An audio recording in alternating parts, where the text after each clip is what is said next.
अस्सलाम वालेकुम बच्चों, मैं तबस्सुम नाज़ फ्रॉम बीएमएस कुडला। हमारा आज का टॉपिक है, कल हमने ये टॉपिक पढ़ा था मीटिंग पॉइंट्स। आज हम इससे पहले थोड़ा सा रिकैप्चुलेट करेंगे, फिर उसके बाद हम इसके आज क्वेश्चन आंसर्स करेंगे। तो इसमें क्या हमने पढ़ा था कल? इसमें ये पढ़ा है हमने कि किसी इंसान को मतलब किसी चीज़ को किसी दूसरी चीज़ के हवाले से परखना एक बहुत बड़ी गलती है। लोगों को सिर्फ बाहरी दिखावे या हमें उनके बारे में कोई वहम नहीं पाल लेना चाहिए, बल्कि खासकर शायरों के बारे में हो सकता है कि उनका जो देखने में है वो मतलब वो एक अलग तरीके से सलूक करते हैं, और उनकी नज़में जो होती हैं वो बहुत ही अजीम होती हैं। हमको ना सिर्फ इनकी नज़मों की बुनियाद पर इन अंदाज़ा करना चाहिए इनके बारे में, बल्कि हमें इनकी जो नज़में होती हैं वो हमें पढ़नी चाहिए। और ये इनकी एक अलग शख्सियत होती है, ये अलग तरह के एक लोग होते हैं। और हमने क्या पढ़ा था कि जब हम इनसे मिलते हैं तो हम कई बार परेशान हो जाते हैं कि ये जो शायर लोग होते हैं ये दिखने में अलग होते हैं, और इनका नज़रिया जो होता है वो अलग होता है, क्योंकि कभी कभी इनके जुराबों के रंग से, इनकी विग से, या इनकी आवाज़ की कड़वाहट होती है, तो उससे हम क्या हो जाते हैं, परेशान हो जाते हैं, और बहुत ज़्यादा मतलब अलग से ये लोग दिखाई देते हैं। तो बेहतर है हम लोगों के लिए कि हम क्या करें, इनसे इनकी नज़्मों के ज़रिए ही मिलें। जब ये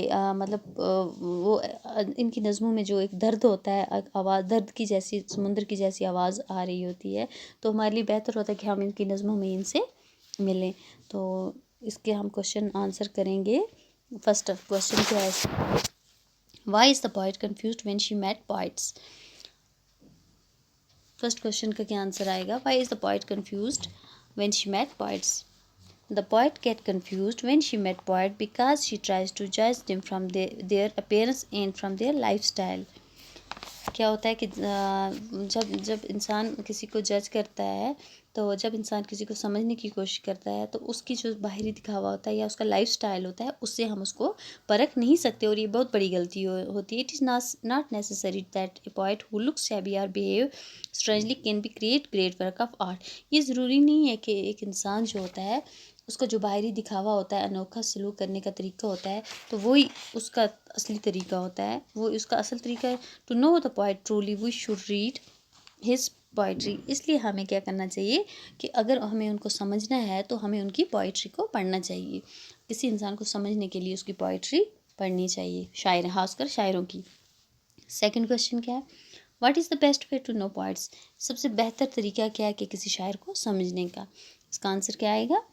the best way to know the poet is to read their poems. सबसे बेहतर तरीका क्या है कि किसी शायर को समझने का? हमें उनकी नज़में पढ़नी चाहिए। थर्ड क्वेश्चन क्या है? What does the poet compare the poet with? The poet compare the poet with cool speckled shells in which one can hear the sound of a sad but distinct sea. वो किसके साथ compare करता है कि मतलब वो एक cool speckle जो होते हैं, स्पेकल किसको कहा गया है यहाँ पे? एक दागदार होल जो होते हैं, तो वो उसके साथ मतलब जो एक दर्द भरी दागदार होल जिनके अंदर इंसान सुनता है सैड बट डिस्टिंक्ट सी, किसी उदास लेकिन दूर किसी समुद्र की आवाज़, उदास लेकिन कहीं दूर किसी कोई आवाज़ आ रही होती है, तो उसके साथ इसको कंपेयर करता है। तो ये हो गया इसका कौन सा question? Third and fourth one is explain the phrase wasp in the voice. इसमें वैस्प जो है उसमें उसको किस तरह से पेश किया गया है, या क्या मीनिंग है उसका? तो यहाँ पे इसका मीनिंग क्या आएगा? Here wasp is the voice means bitterness in the speech of poets.